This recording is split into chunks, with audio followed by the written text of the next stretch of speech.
Hello, good morning to all. Welcome to home education. जैसे कि बच्चों, पॉलिटिकल साइंस के मैं 2 वीडियो पहले ही प्रोवाइड करवा चुकी हूँ आपको। ये मेरी तीसरी वीडियो है। तो मैंने जो 2 वीडियो आप लोगों को प्रोवाइड करवाई, उसमें मैंने इसके पॉलिटिकल साइंस की क्वेश्चन आंसर की मोस्टिंग, और जो सेकंड वाली थी उसमें मैंने ऑब्जेक्ट आपको बताए थे कि आपको क्या क्या इंपॉर्टेंट है आपके लिए। तो आज की जो वीडियो है उसमें यूनिट बाय यूनिट हम लोग पढ़ेंगे कि उसके जो आंसर है उसको किस तरीके से लिखना है, आपको किस तरीके से आप क्वेश्चन को बड़ा कर सकते हैं। वरना कॉपी तो आप लोगों के पास भी हैं, आप लोगों के पास नोट्स होंगे तो आप लोग पढ़ लीजिए।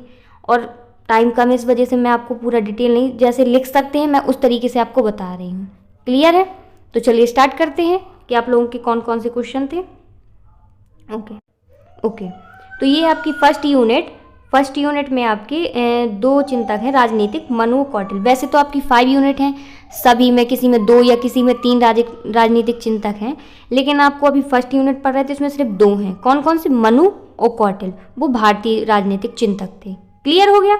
चलिए ओके, तो आपको 2 पढ़ने हैं सिर्फ इसमें, मनु और कौटिल्य। तो आप इससे पहले समझ लीजिए कि जो मनु थे उन्होंने समाज के ऊपर राजनीतिक चिंतन किया था। क्लियर है?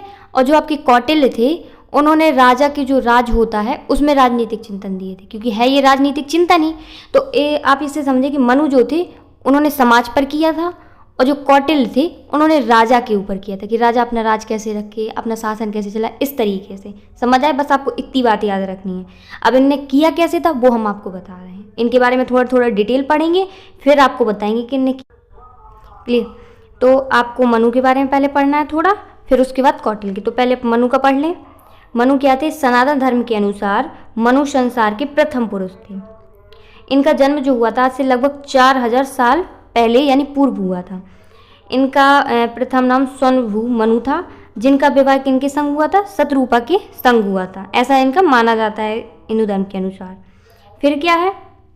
इन्हें प्रथम पुरुष मानने के कई कारण हैं। सभी मनु की संतानें हैं, इसलिए मनु को प्रथम मानव भी कहा जाता है। ये इनके बारे में आपको थोड़ा डिटेल लिखना है। अब देखिए इनके राजनीतिक से जुड़े क्या है, अब वो देख लीजिए आप। जो प्राचीन भारतीय राजनीतिक चिंतक थे, कौन थे? मनु। के विचारों को जानने का जो आधार है वो मनु स्मृति है। कहने का मतलब ये है कि आपको मनु को जानना है तो सबसे पहले आप मनु स्मृति होगी, सुना होगा आपने नाम, जब राजनीतिक साइंस लिए हो आप लोग, तो आपको मनु के बारे में कुछ भी जानना तो आप सबसे पहले मनु स्मृति को जानेंगे। ओके, क्लियर है? ये है मेरा कहने का मतलब। ओके, तो जैसे ये मनु स्मृति है, आपने नाम सुना होगा, आपको इसके बारे में कुछ भी नॉलेज हो, इसमें जो भी लिखा है, जो भी इसके बारे में बातें, आप इसको जब आप मनु का आंसर लिख रहे होगे उसमें आप ये चीज़ें लिख दोगे तो आपका गलत नहीं होगा। ये सभी चीज़ें उसी में है। ओके, क्लियर हो गया? अब देखो इसमें है क्या क्या। तो इसमें पृथ्वी की जो उत्पत्ति से लेकर व्यक्ति के समाज राज्य के विविध कार्यों का वर्णन किया गया, इसमें इतना इसमें बताया गया। फिर क्या है आपका? मनु के सामाजिक, आर्थिक एवं राजनीतिक विचार हैं। मनु ने क्या किया था? पूरे समाज को 4 वर्गों में बांटा गया था। उन्होंने क्या किया था? 4 वर्गों में बांटा था इसको, समाज को अपने। क्लियर हो गया? चलिए ओके, तो जो मैंने आपको बताया कि मनु ने समाज को 4 वर्गों में बांटा था, वो जो 4 वर्ग थे मैं आप लोगों को बता दे रही हूँ कि कौन कौन से। तो देखिए पहला वर्ग था आपका वैश्य, सेकंड था आपका शूद्र, तीसरा था आपका क्षत्रिय, चौथा था आपका ब्राह्मण।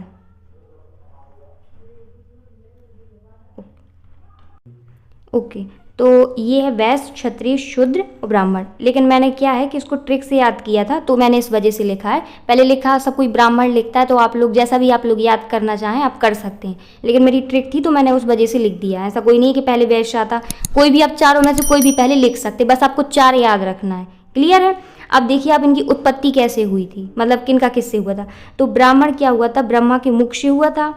शूद्र जो थे वो पैर से माना जाता है इनका, और क्षत्रिय जो थे उनका भुजाओं से माना जाता है, इसलिए इन्हें अछूत कहा जाता है। शूद्र को कहा जाता है ना, बस आपको ये बताना था मुझे। चलिए आपके फिर से इसी क्वेश्चन की ओर आ जाते हैं। ये मैंने आपको वर्ग बताए थे कि कौन से 4 वर्ग थे और क्या बताना था। चलिए अब ये देखिए, आपको इसमें बताना है राज्य की उत्पत्ति या राज्य की प्रकृति या राज्य के कारण, और भी ऐसे कोई क्वेश्चन बन के आ जाए तो आपको लिखना यही है। मैंने इसलिए आपको अथवा करके बता दिया, इसलिए आप देख लें एक बार।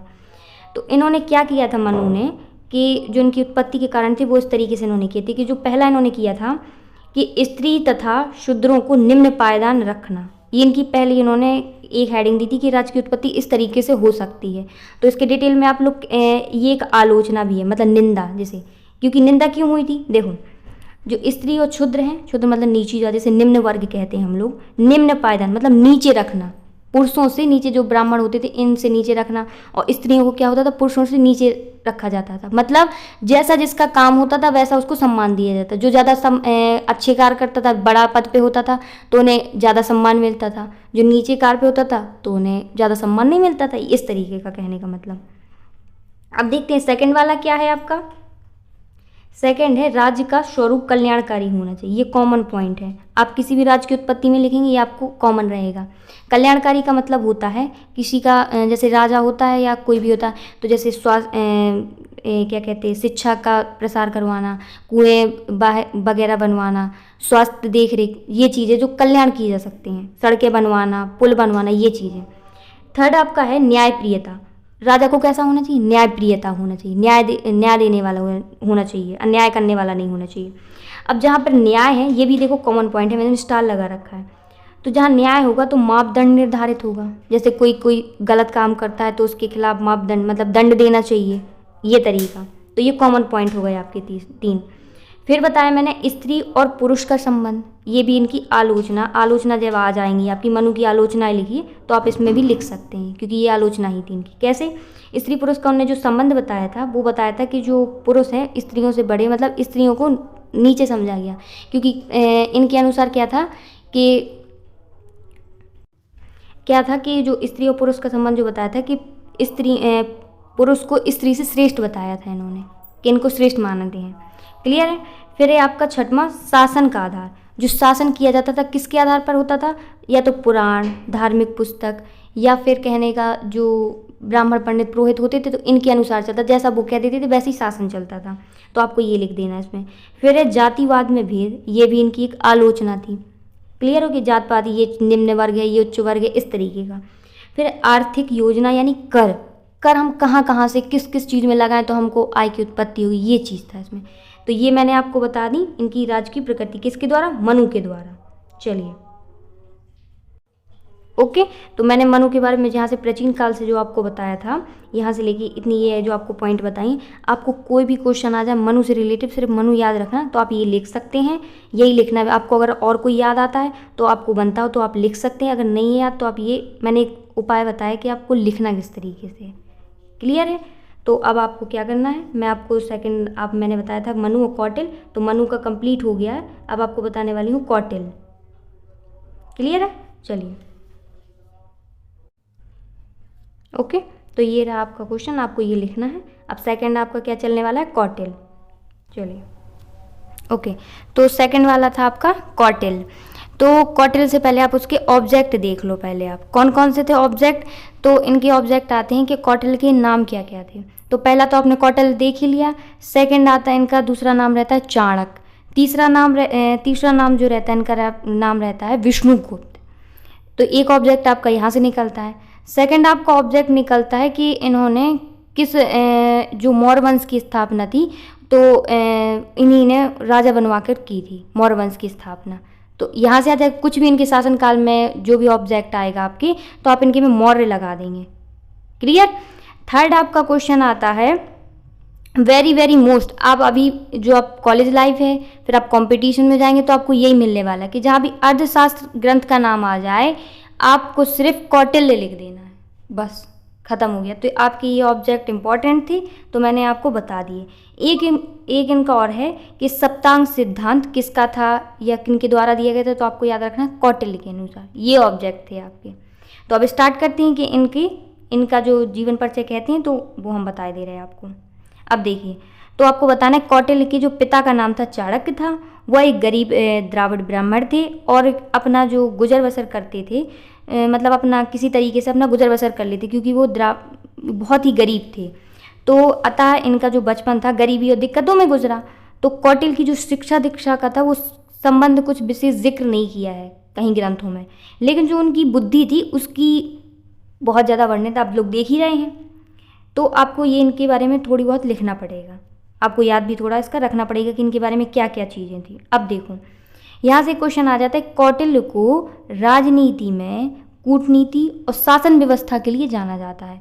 तो आ जाता है कौटिल्य को किस व्यवस्था के लिए जाना जाता है राजनीति में, तो आप लोग बता देंगे कूटनीति और शासन व्यवस्था के लिए। क्लियर हो गया। फिर है कि कौटिल्य का जो विचारक थे किस टाइप के विचारक थे, तो व्यवहारिक यथार्थवादी। क्लियर हो, मैंने ऑब्जेक्ट में भी आपको इसी चीज़ का जिक्र किया था। अब देख लीजिए यहाँ पर, तो अब आपको देखना है, क्या देखना है इसमें कि जो कौटिल्य का सप्ताह सिद्धांत था वो आपको देखना है। तो जो इनका सप्ताह सिद्धांत है वो 7 अंगों का इसमें वर्णन किया गया है। और जो इन्होंने सप्तांग सिद्धांत की जो देखो ये जो सप्तांग सिद्धांत कौटिल्य ने दिए थे, तो इसमें ये इसका मतलब है कि किसी राजा को अपने राज्य को चलाने के लिए इन 7 नियमों की ज़रूरत होती है। और इनका इन्होंने तुलना किससे की है, मानव शरीर के अंगों से, 7 अंगों से। अब वो क्या क्या थे इनके नियम, पहले आप ये देख लो। पहला तो राजा, सेकंड मंत्री, थर्ड जनपद, किला, धन, सेना, मित्र। अब देखो राजा की उन्होंने तुलना किससे की, बुद्धि, स्वास्थ्य आदि अनेक चीज़ों से की थी। फिर मंत्री, आँख से तुलना की गई है, जनपद पैर से, किला भुजाओं से। तो आप इनका थोड़ी बहुत डिटेल भी, जैसे आपको क्वेश्चन बड़ा करना है, कुछ याद नहीं आ रहा, तो आप जब सप्तांग सिद्धांत लिखेंगे तो उसमें आप हेडिंग डाल के लिखते जाएंगे तो आपका बड़ा होता जाएगा। तो इस तरीके से आपको लिखना है ये। तो आपका सप्तांग सिद्धांत क्लियर हो गया। अब देखते हैं इनके द्वारा जो राज्य की उत्पत्ति थी किसके अनुसार, कौटिल्य के अनुसार, क्योंकि इन्होंने किसके बारे में दिया था कि राजा को अपना राज्य किस तरीके से चलाना चाहिए। और जो मनु थे उन्होंने समाज पर दिए थे, इन्होंने राजा पर दिए थे। तो अब देखो इनकी राज्य की जो उत्पत्ति थी वो किस प्रकार है। देखो पहले तो गुप्तचर व्यवस्था होनी चाहिए अच्छी, सेकंड थी विदेश नीति इनकी, थर्ड है मंत्री परिषद, रचना उनके कार्य संरचना। फिर ये देखो सप्तांग सिद्धांत, जब आप इस राज्य की उत्पत्ति लिखेंगे तो आप इनके बारे में पूरा डिटेल लिख सकते हैं, तो वैसे ही बड़ा हो जाएगा आपका क्वेश्चन। फिर स्वतंत्र समाज की व्यवस्था, कोई गुलाम ना रहे, ये चीज़ इसमें। फिर देखो ये जो मैंने यहाँ पे स्टार लगा रखी है कॉमन पॉइंट है, मैंने पिछले में भी आपको कॉमन पॉइंट बताए थे। तो आप राजनीतिक चिंतन, आप जो ये 5 यूनिट में है, आप राजनीतिक चिंतन किसी का भी आ जाए तो आप ये कॉमन पॉइंट लिखने वाले हैं उसमें। अगर आपको भूल जाए, नहीं याद आ रहा, जैसे इतने सारे मैंने 12 लिखवाए, आपको कुछ नहीं याद आए तो जो ये 5 पॉइंट मैंने कॉमन करवाएं तो आप लिख सकते हैं। जैसे कृषि तथा कृषकों के हित में कार्य, दूसरा व्यापार व्यवस्था को बढ़ावा देना, न्यायप्रियता, मापदंड, कल्याणकारी कार्य, ये मैंने 3 आपको बताए थे, लेकिन ये कृषि और व्यापार मैंने छोड़ दिया था, उसमें भी आप ऐड कर सकते हैं। फिर मैंने अब बताया आपको राजनीतिक विज्ञान के इनको पंडित कहा जाता है, क्योंकि मैंने पहले ही बताया था कि ये कौटिल्य का राजनीतिक क्षेत्र में महत्व है। फिर मैंने बताया था कि इन्होंने किस पुस्तक की रचना की थी, अर्थशास्त्र। तो आप उससे क्या याद रखने वाले कि अर्थशास्त्री की नीतियाँ। क्लियर हो गया। तो उन्होंने राज्य की उत्पत्ति के लिए ये सब चीज़ें इन्होंने कहा था कि ये होना ज़रूरी है। तो आपका जो फर्स्ट यूनिट में कौन कौन थे, मनु थे और कौटिल्य, वो मैंने आपके कंप्लीट करवा दिए हैं। चलिए मैंने आपको क्या बता दिया, मनु और कौटिल्य। तो पहले मैं आपको एक चीज़ बताऊंगी कि मैंने इनके बारे में, जो मनु कौटिल्य के बारे में अभी तक पढ़ा है, सर्च किया है मैंने, इनकी 1-2 चैप्टर नहीं, इनके बारे में बुकें कई लिखी गई हैं। तो इनका जो पढ़ना क्या है, अनंत है इनके बारे में, इनकी शिक्षा। तो मैंने अभी तक आपके लिए जितना आपके लिए पर्याप्त था वो मैं आपको दे चुकी हूँ विथ हेडिंग के साथ। अगर आपके पास टाइम हो, आपको और पढ़ना हो, तो आपके पास स्पीच वगैरह रखी होंगी, आपके पास गूगल है, आप उससे सर्च कर सकते हैं। मैंने तो जितना आप पेपर में अभी लिख सकते हैं 2-3 दिनों के अंतराल में, मैं और जितना आप लिख सकते हैं, तैयार कर सकते हैं, उस हिसाब से मैंने आपको ये आंसर दिए हैं। बाकी तो आपके पास भी सामान है, आप सर्च कर सकते हैं, पढ़ सकते हैं। मैं कोई क्लियर नहीं करूँ कि आप मेरी ही लिखो, आपको जो याद आती हैं, आपको जो पढ़ने में अच्छा लगे आप वो भी ऐड कर सकते हैं। लेकिन मैंने जिनमें ये स्टार बताएं कि आप राजनीतिक चिंतन, आपकी जो पॉलिटी साइंस में जितने भी राजनीतिक चिंतन होंगे, आप उनमें ये अप्लाई कर सकते हैं, तो आपका कोई नंबर काटने वाला नहीं है। मैं आपको तब कह रही हूँ।